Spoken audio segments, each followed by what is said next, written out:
Saudara dan saudariku yang kekasih, Salam, selamat berjumpa dengan Renungan Harian Iona, Inspiration of New Apostolic. Damai sejahtera Tuhan Yesus Kristus menyertai kita.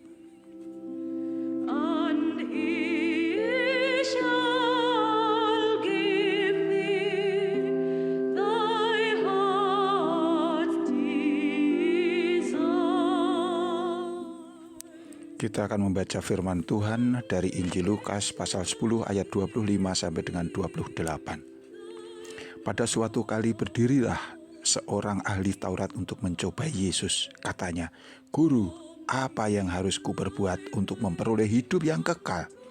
Jawab Yesus kepadanya, "Apa yang tertulis dalam hukum Taurat? Apa yang kau baca di sana?" Jawab orang itu, "Kasihilah Tuhan Allahmu dengan segenap hatimu dan dengan segenap jiwamu dan dengan segenap kekuatanmu, dan kasihilah sesamamu manusia seperti dirimu sendiri." Kata Yesus kepadanya, "Jawabmu itu benar. Perbuatlah demikian, maka engkau akan hidup."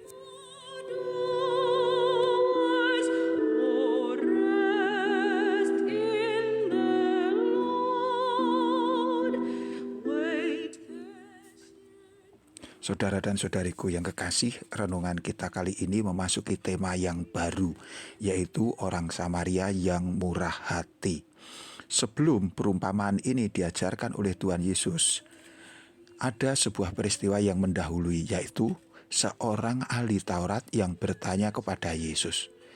Orang ini bertanya, namun Alkitab menyaksikan bahwa sebenarnya ia tidak sedang menanyakan sesuatu, melainkan ingin mencobai Tuhan.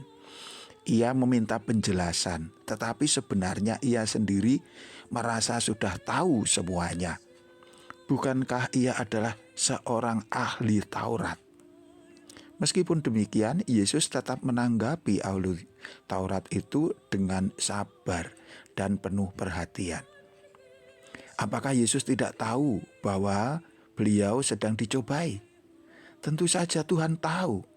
Tetapi adalah tugas Yesus untuk mengajar semua orang, baik yang tulus dan benar-benar ingin belajar, maupun orang yang datang dengan niat yang tidak benar, yaitu ingin mencobai Dia. Bukankah dalam kesempatan yang lain Yesus pernah mengatakan bahwa bukan orang yang sehat yang membutuhkan dokter, melainkan orang yang sakit? Saudaraku yang terkasih, dalam kehidupan kita sehari-hari, kita juga menjumpai model orang-orang seperti ini. Bahkan bisa jadi itu adalah diri kita.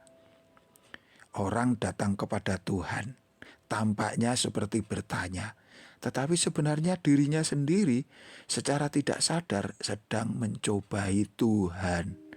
Datang ke kebaktian seperti hendak mendengar Tuhan, tetapi sesampai di gereja tidak mau menundukkan diri kepada firman Tuhan yang disampaikan oleh hamba Allah atau pemangku jawatan yang melayani.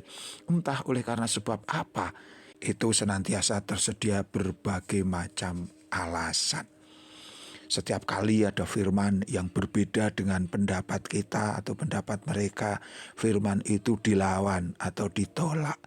Mereka hanya menerima apa yang manis-manis, yang bersesuaian dengan keinginannya, yang cocok dengan suasana hatinya. Ini sesungguhnya sifat yang sangat tidak patut. Meskipun begitu, lihatlah Yesus dengan sabar menanggapi ahli Taurat itu. Yesus tidak marah atau mencela orang itu, bahkan sebaliknya menjawab dengan bijaksana, sabar, dan tuntas.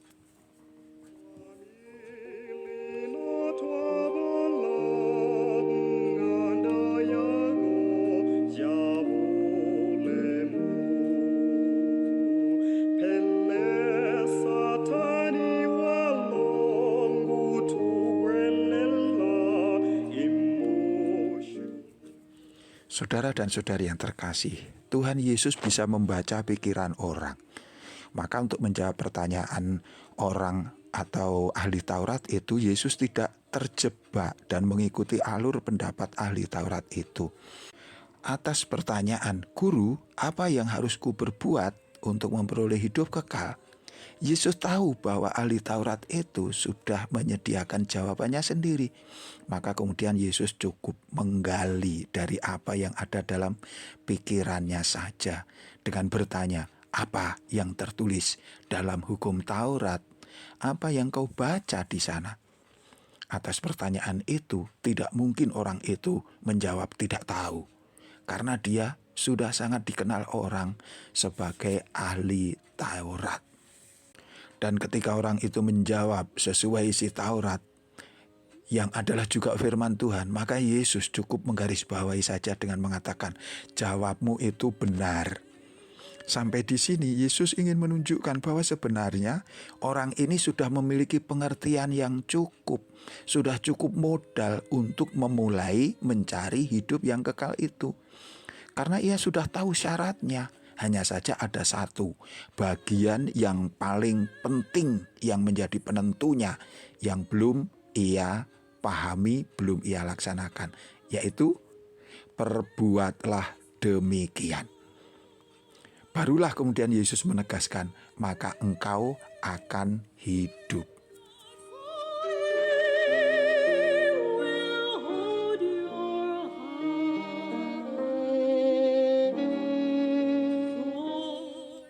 Saudara dan saudariku yang kekasih, banyak orang Kristen yang terus-menerus berbicara tentang hidup kekal dan bertahun-tahun belajar tentang firman Tuhan.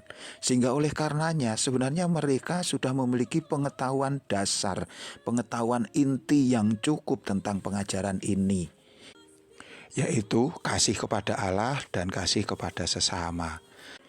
Tetapi seperti juga ahli Taurat itu, banyak juga dari antara mereka yang bisa jadi itu juga adalah engkau dan saya, yang kemudian berhenti hanya pada level mengerti saja, tahu, namun tetap kurang pada bagian berikutnya yang sangat penting dan menentukan, yaitu melakukannya.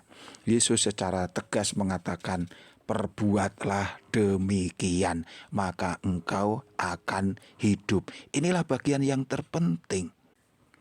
Mungkin hidup kita sudah tampak sangat Kristiani, tetapi jikalau di dalam praktek kita kurang mengasihi Allah, kita belum mengasihi sesama dengan tuntas, kita tidak akan pernah memperoleh hidup yang kekal itu.